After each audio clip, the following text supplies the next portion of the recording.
याद करना। मैंने पूर्व में कितनी बार कहा है, गीता बीते हुए को भुलाना चाहती है, वर्तमान से दूर रखना चाहती है, मोह से दूर रखना चाहती है और भविष्य की चिंता को मिटाती है। 3 काम कर दे वही तो गीता है। वो बीते को भुला दे, लेकिन आप में ऐसे बहुत हैं जो बीते को भूल ही नहीं पाते। पति ने ये कहा, पत्नी ने ये कहा, गुरु ने ये कहा, सहेली ने वो कहा, पड़ोसी ने वो कहा, 25 साल का याद रखे हुए। हमें कल का याद नहीं रहता, पता नहीं क्यों कल का याद नहीं रहता। सत्य में बोल रहा हूं, कल किसी ने गालियां दी हों और मैंने सुन ली हों तो मुझे तो याद नहीं है, मुझे नहीं है याद, हकीकत में नहीं है। याद करूं तब पता लगाऊंगा कि जी कल किसने गाली दी। वो दे रहा था, हमने ली नहीं तो चिंता काहे की फिर। हाँ, वो दे रहा था, हमने ली नहीं तो फिर हमें काहे की चिंता थी। कोई कहता है महाराज जी उसने गाली दी, हमने कहा उसने दी तो तुम नहीं लेते, तुमने ले ली इसलिए परेशान हो। गाली लोगों ने हमें भी दी, हमने नहीं ली इसलिए हम मस्त हैं, हमें तो कोई दिक्कत नहीं है बिल्कुल।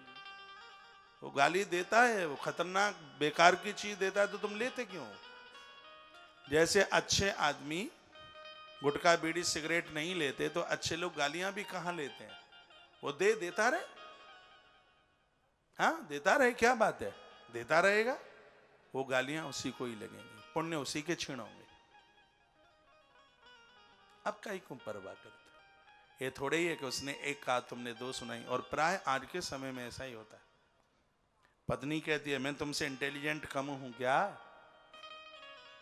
वो यही बोलती है। आज पति पत्नी का जो मर्म है, जो रहस्य है, उसको भूल गए। आज बेटे का रहस्य है, पिता का रहस्य है, लोग उस गोपनीयता को भूल चुके हैं। ये संबंध कितने गहन हैं, सब भुला दिया। भागवत धर्म की आप बात सुन रहे हैं। भवेत्तैकेशम गुरुदेव तात्मा। मैं निवेदन करना चाहूंगा, महापुरुषों के बिना जीवन नहीं चल सकता। जैसे गहरे सागर को पार करने के लिए नौका की जरूरत है, भव सागर को पार करने के लिए गुरु की जरूरत है। इसके बिना तो डुबकी के अलावा और कुछ नहीं। योगेश्वर कहते भवतैकेशम गुरुदेव तात्मा। गुरु के प्रति देव बुद्धि रखी जाएगी तो ही ईश्वर के साथ प्रीति होगी। ईश्वर के साथ प्रेम तभी हो पाएगा, ईश्वर को तभी तो समझा जाएगा। और साधु यही करता है, एक न एक दिन किसी न किसी प्रकार से भगवान को तुम्हारे सन्मुख को लाके खड़ा कर देता है। हनुमान जी ने यही तो किया, कंधे पर राम लक्ष्मण को बिठाकर सुग्रीव के सामने जाकर के खड़ा कर दिया। साधु यही करता है। गुरुदेव परमहंस ने भी देवदूत को, पूज्य स्वामी विवेकानंद जी महाराज को, परम्बा मां भगवती काली का दर्शन करा, भगवान का साक्षात्कार करा दिया। लेकिन ये तब होता है जब एक कोई श्रद्धा हो। अब कोई जाकर के कहे, ये हमने तो सुना है, वो ये परमहंस वाली कथा आती है ना, तो परमहंस जी के पास कोई कलकत्ता का एक कोई सेठ गया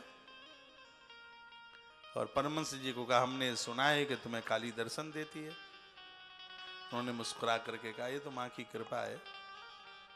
कब देती है ये नहीं पता, जब माँ का मन हो माँ कृपा करने आ जाती है। सेठ ने कहा आपके काली आवे तो उसे मेरे भवन पर भेज देना, उसको बोल देना कि सेठ ने याद किया है। इस मूर्ख की बात सुनकर के पहले तो वो बड़े हंसे, फिर उन्होंने कहा तो भाई साहब पता क्या है, कौन से पते पर भेजूं? तो उसने अपना एक कार्ड निकाल के दिया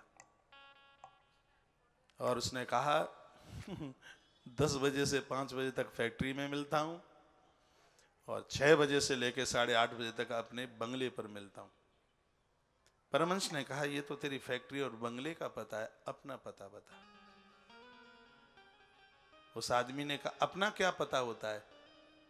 तो परमहंस ने कहा जिस दिन आदमी अपने पते का पता लगा ले तो मुझे काली को कहना नहीं पड़ेगा, काली स्वयं चल के आ जाएगी। अपना पता तो कोई लगा ले कि मैं कौन हूं। गुरुजनों की कृपा से ही लोग अपने खुद का पता लगा पाते हैं। जो स्वयं को भूल जाते हैं, भूलने का मतलब अपने आप को देह और गेह ही समझते हैं, यही ईश्वर की माया है। मैं और मूर तोरते माया।